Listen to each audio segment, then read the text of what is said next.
Body double স্ট্যান্ডম্যান ছাড়াই টানা ২০ ঘন্টা পানির নিচে অ্যাকশন দৃশ্যের শুটিং করলেন বলিউডের ন্যাশনাল ক্রাশ রাশমিকা মান্দানা।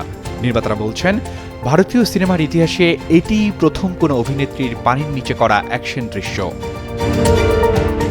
আসন্ন প্যান ইন্ডিয়া সিনেমা মাইশাইয়ের জন্য পানির নিচে বিপজ্জনক এই অ্যাকশন দৃশ্যের শুটিং সম্পন্ন করেছেন রাশমিকা।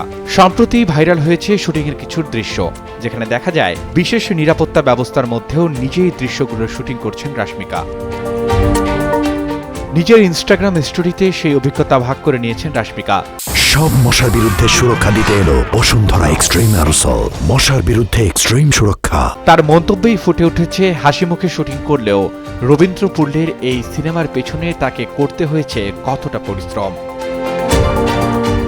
আদিবাসী অধ্যুষিত অঞ্চলের গল্প নিয়ে নির্মিত এই অ্যাকশন থ্রিলারে দেখা যাবে এক ভিন্ন রাশমিকাকে। এটি অভিনেত্রীর ক্যারিয়ারের প্রথম নারী প্রধান অ্যাকশন সিনেমা, যেখানে একসাথে দেখা যাবে শক্তিশালী অ্যাকশন এবং আবেগঘন গল্পের মেলবন্ধন। সবকিছু ঠিক থাকলে 2026 সালেই প্রেক্ষাগৃহে মুক্তি পাবে বহুল প্রতীক্ষিত এই সিনেমা। রাশমিকার এই সাহসী সিদ্ধান্ত কি ভারতীয় সিনেমার নতুন মানদণ্ড তৈরি করবে? মাইশা কি হবে তার ক্যারিয়ারের সবচেয়ে বড় অ্যাকশন সিনেমা? সময়ই দেবে সব প্রশ্নের উত্তর। Desk report, Daily Sun.